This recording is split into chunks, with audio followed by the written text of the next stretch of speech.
acknowledge that the history of residential schools and the ongoing legacy it has in Indigenous communities is a very emotional subject. Witnessing other people's experiences of trauma and loss can be very difficult. And in the invitation to join this presentation, we included a list of resources that you may wish to contact, but I also would like to suggest that if you have a friend, family member, or coworker you feel safe speaking to, that you reach out to them if you need to following this presentation. I'll start us off with a little intro. Sego, Sewaguigo, Heather ni Yungats, Ganyiga Haga, Niwago Jordan. Hi, everyone. My name is Heather George. I'm Mohawk from Akwesasne on my dad's side and Euro-Canadian on my mom's side. And I'm a PhD candidate here at the University of Waterloo. So I want to thank everybody for joining us today to witness this really important story. We're joined today by two very generous and special people. My friend Loretta Commanda and my uncle Doug George. Loretta and Doug, could I ask you to introduce yourselves as well, please? Hello, my name is Loretta Nadeau, formerly known as Budgie. Everyone calls me Budgie. I'm also the one that coordinated Walk for Joe. I'm an old Algonquin from Pikwakanagan First Nation, which is in Ottawa Valley. Yeah, and Loretta. I'm sorry I got your last name wrong. Doug, would you mind introducing yourself as well? Doug George, Mohawk name Kanentiio from the Akwesasne community, and a former, I guess, a survivor of the Mohawk Institute, 1967 and 1968. Yeah, and Doug. Yeah, and my uncle. Yeah, uncle to Heather, exactly. And the one who really got me into this walk and meant that I got to meet Loretta and all of her family. Yeah. And what an honor to participate and spend that time with both of you. So I'd like to turn things over to you now, Loretta, to share a bit with us about your brother and the memorial walk that you organized. Okay, this Walk for Joe was a long time in coming. It's something I've always wanted to do. I think way back when Doug had written a letter to family members in Pikwakanagan and asked that Joe and Rocky and Guy's name be used in the book he was writing. But family members thought that Rocky would not be able to deal with that yet, so I'm not sure what the outcome to that was. But it's always been ongoing, and it's always been something that was put on hold because of the age, and then family starting, and then moving. And finally, it got to this stage now where, with all these deaths being found in children's bodies, that it was something I had to do. Also, I had a dream that this child, this fluorescent child, kept following me. He had these big brown eyes, and he just kept looking at you like, what do you want? So I think it gave me a push that, yes, this has to be done. So the Walk for Joe was to retrace Joe's footsteps to where him and Rocky had gotten. And Rocky got apprehended in Hamilton, and Joe continued on to Toronto, where he got hit by a train. Now, Rocky did state that at first they were going to try to hitchhike, but when they left that night, they were always afraid, so they were always looking over their shoulder, and every time a car would come, they would hide in a ditch so they wouldn't get picked up. So they were always on the run, scared, looking back over their shoulder.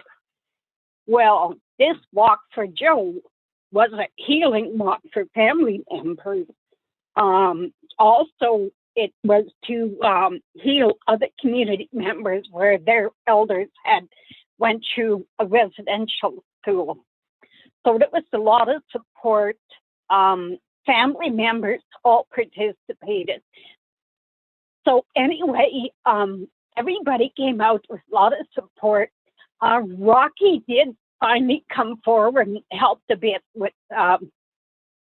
giving information on where they went. But there was steps I had to take for this walk. I had to find a safe route for the walkers. I had to contact police to say that we were coming and see if they would help us. I had to make sure that vehicles, food, everything in that walk was available for all the walkers. So we did check out the route 5 times and finally settled on one. But then we got to run around from certain police detachments that would shuffle us from one place to another. So finally, I just left word and said, we're coming through this date, and that's it. We got a lot of help from people on the community, businesses. We started with trying to raise funds for accommodation. We got that done. We hit up businesses for dollars. They supported us. And everything was down pat. We contacted Doug and his group, and he did inform us that he was coming. There was a lot of signs that showed us, and there was a lot of pictures. And in some of the pictures, there's 5 women standing with a flag. And in the sign behind, like on one of the store signs, it said Joe. When we walked out of the Mashal, which was a cultural center, there was a hawk waiting there watching us as we walked by. And then as we reached the end of the walk that night at the Ronsonville pedestrian bridge, there was a big storm, but the walkers continued right through, walked right up to the bridge. The storm stopped, and everybody's like soaking wet, but hey, we did it. We got this far. So there's a lot of community healing, a lot of bringing the community together. Rocky was able to get out and walk. He met up with Doug and Salt and Thomas, and at first he didn't recognize Doug, but as soon as he saw Salt and him, his face lit up. Like, I've never seen him come forward. Now he's looking forward to meeting them again. But I just want to say thank you to all the people that came forward. I lost a brother, but I gained 4 in the Mohawks. That's Doug and Salt and Thomas and Dean. And I gained all of Doug's family as part of my family now. So thank you that we were doing the right thing. Yeah, it was like a big family by the like even halfway through the first day, right? We were all sort of bonded to each other, and then the feast that you had in the community at the end was such a really, and the walk across the bridge into the community, like that was such a beautiful testament to the power of Pikwakanagan and your family. Yes, I was so surprised to see everyone out. I'm so glad they all came out and supported it. So Loretta, it was such a powerful experience, and to be able to follow in Joey's footsteps and keep him in our hearts and our minds, and be part of that process. And it's the first time that I had ever participated in a walk like that, and I'm like so grateful that you made the space for me to be part of it, and also Doug, that you got me involved with it. Was like I'm so grateful to have been able to do that. So, Doug, if you wouldn't mind sharing a little bit about sort of your experience and your your friendship with Joey and that stuff, that would be wonderful. Yeah, I'll start by how we got to the Mohawk Institute, and that is I come from a large family, 12 siblings from my mother, and then four others whom my father remarried. But my mother died in 1965 at Alcozesny, and when she did that, my father did his best to keep my brothers and sisters together, but he had to work because of his profession. He was a stonemason, and in Rochester, which is quite a distance from the res. After a year and a half of trying to do this, he could no longer sustain that, and the band council, the local nurse, the local parish priest uh, intervened, and they began to assign us to different places. My two older sisters went to a convent in Combamere, Ontario, not too far from Pickawanakan, and others were placed with foster homes. But my brother Dean and I, in January of 1967, were taken to the Mohawk Institute in Brantford, and we stayed there for 18 months. And there was we met Guy Commanda from Golden Lake, and he stayed there until June of 1967, and then he went beyond the grades there. We went up to grade 8 at the Mohawk Institute. And then in September of 67, Joey and Rocky were brought there. And we immediately liked these two guys. They were much similar to us in demeanor. And Joey in particular was a very outgoing, friendly, just a wonderful, wonderful boy. He was a little bit smaller than we are, which made that situation where he could have been subject to bullying or abuse by the supervisors. But our Akwesasne group, there were 9 of us, 9 boys at the time, decided that we would make Joey and Rocky part of us, and that we would protect each other. And throughout the 10 months that we were at the Institute together, we were able to do that and shield them to the best that we could against the more extreme behaviors at the Mohawk Institute. And it was a place that was defined by violence, and most of which occurred when the older boys would take advantage of the younger ones with the approval and the sanctioning of the supervisors. It was also a time in which hunger was a daily physical experience. That the diet they fed us was something that you wouldn't even find in the worst Canadian jails. It was high on starches, very low on fruits and vegetables and things of that nature that your body instinctively needs when it's going through this period of growth. But hunger was there, and hunger and food and access to food was also a control mechanism used by the supervisors. Uh, and, but we did what we could to oppose that system. Okay, so in June of 1967, our group from Akwesasne was formally expelled from the Mohawk Institute.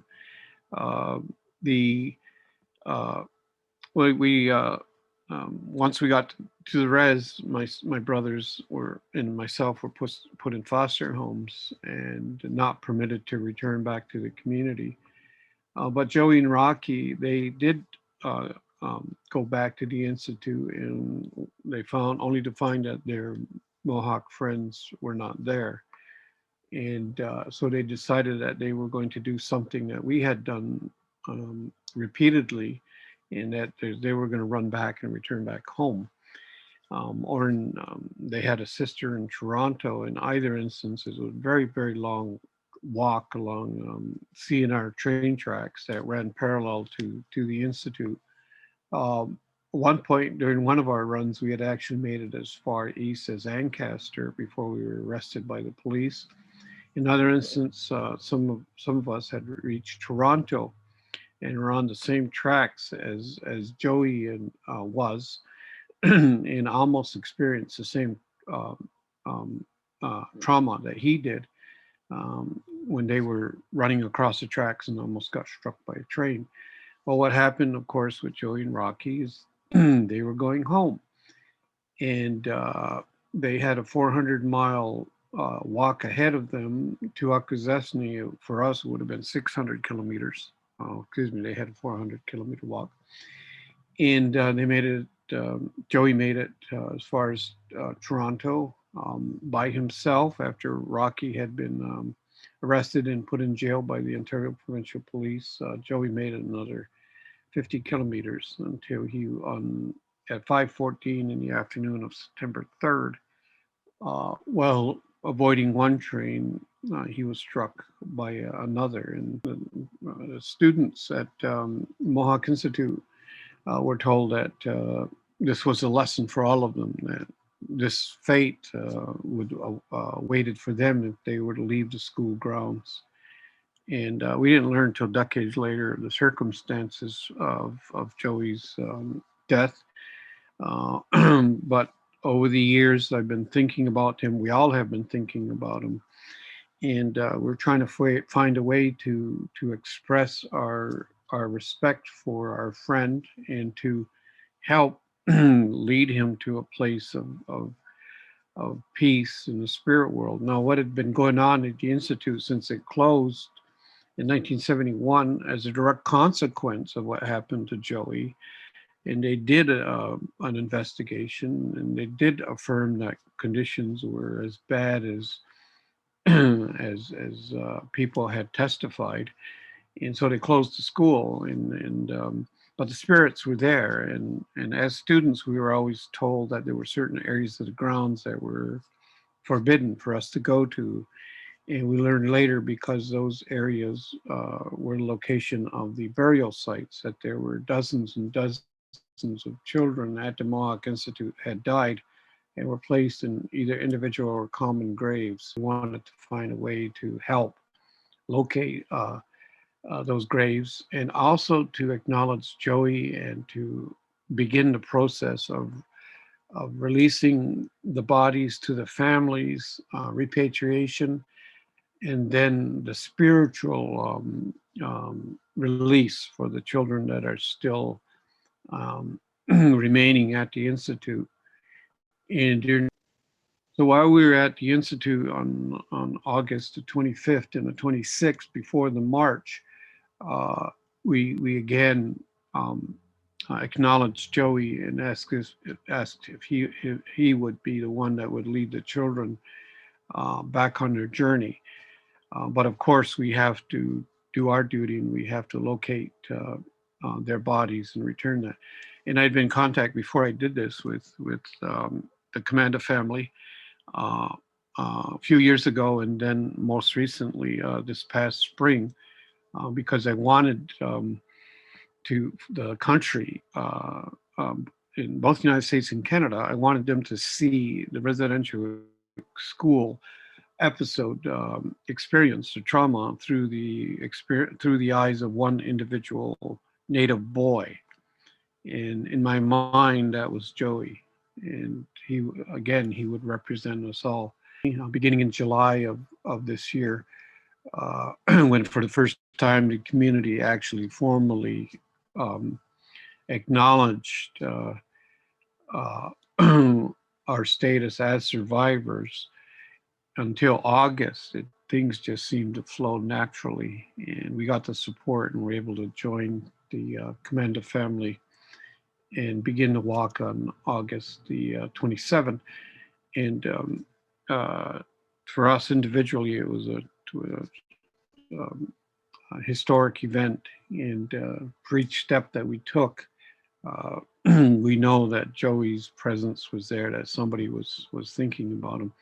And when we walked the last 50 kilometers from Burlington to Toronto, to me, it was amazing that young boy did this alone, without the resources that we had, with control, or at least compelled by fear of what he had been leaving behind, and the hope that what was in front of him would be refuge and safety. One of the things that we all felt in common at the Institute was this idea that we had been abandoned, that the people who were supposed to oversee our care, the individual band councils, had failed to protect us from the abuses inside those schools. And that carried on throughout our adult lives. But in this specific instance, uh, there was a a break in the responsibilities that our leadership had towards each individual child, and certainly for Joey. And that was in my mind as we're walking, that we need the full accounting for what happened to us. We need to tell stories like Joey's in depth. And if we're going to reach truth, then we have to acknowledge that there was a significant Native involvement in the taking of the children. If we're going to speak truth, we have to acknowledge the worst incidences of this abuse. We have to also commend the attention of the Anglican Church, and because it was supposed to oversee the operations of the Mohawk Institute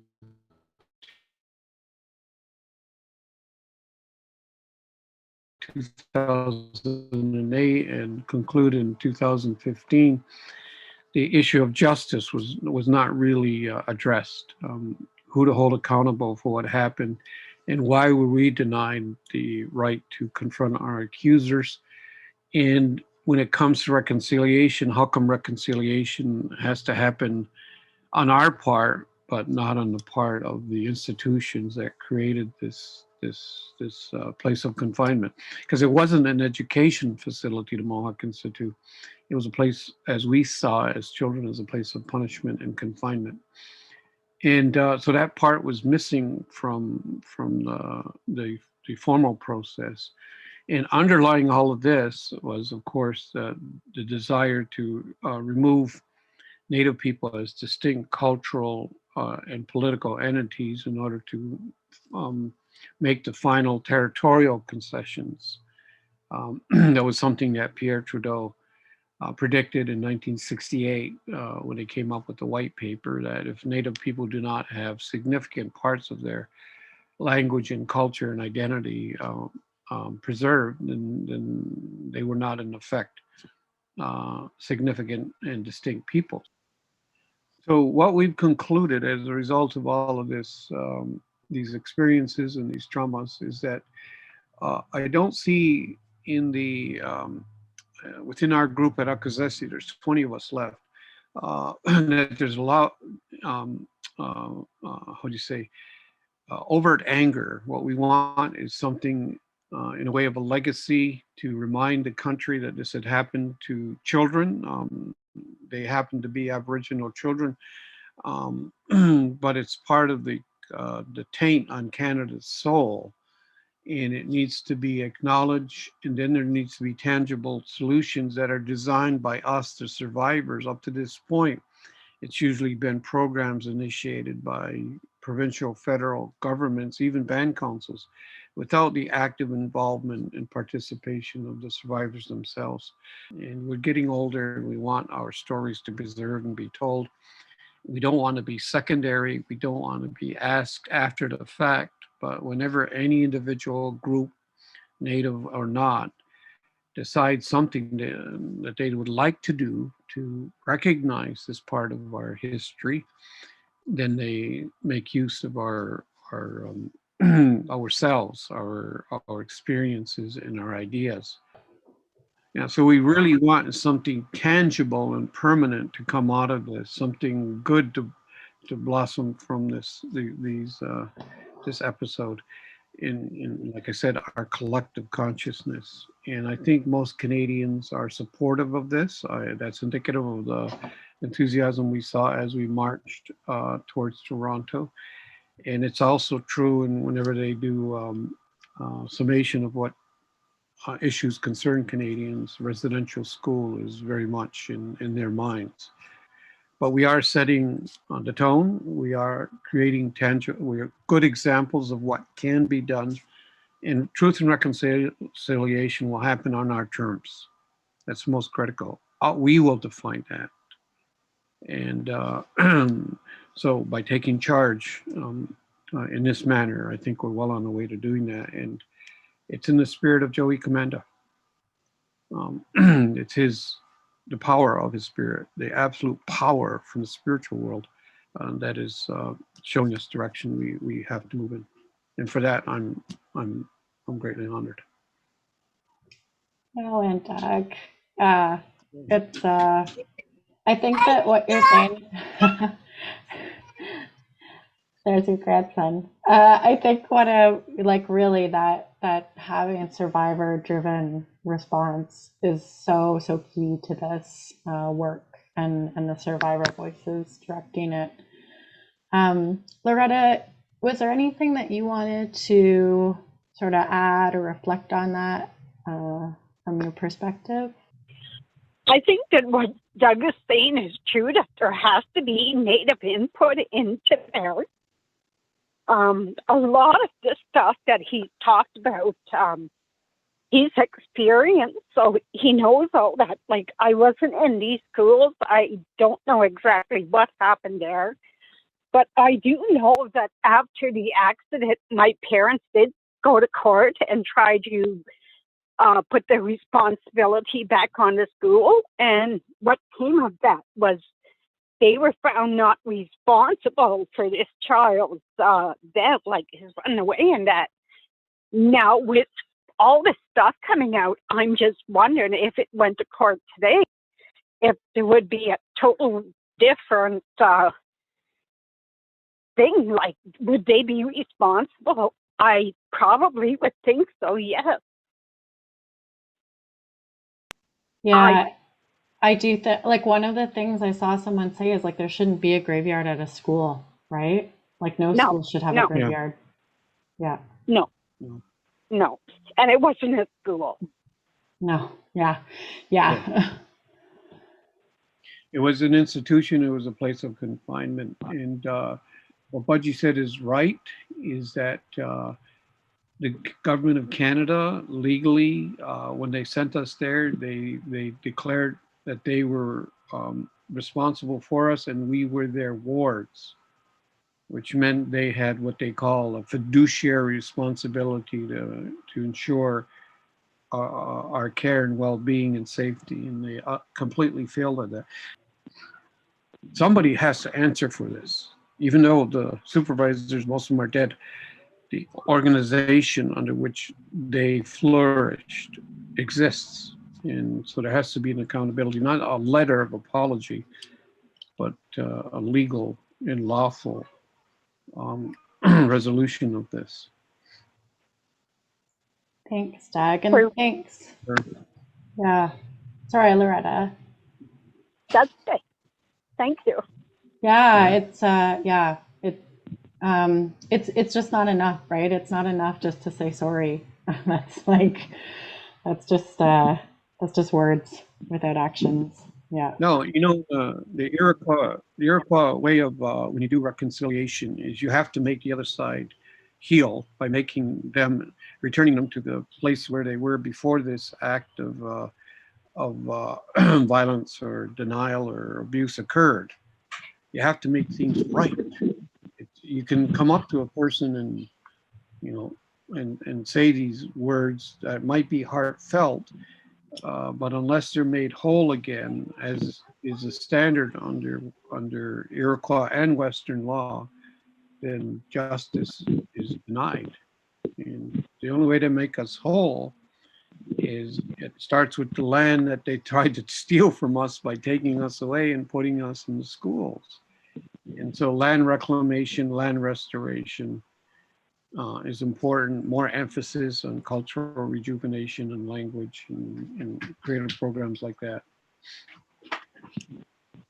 All right. Well, I'm going to leave it there because I think those are good words to end it on.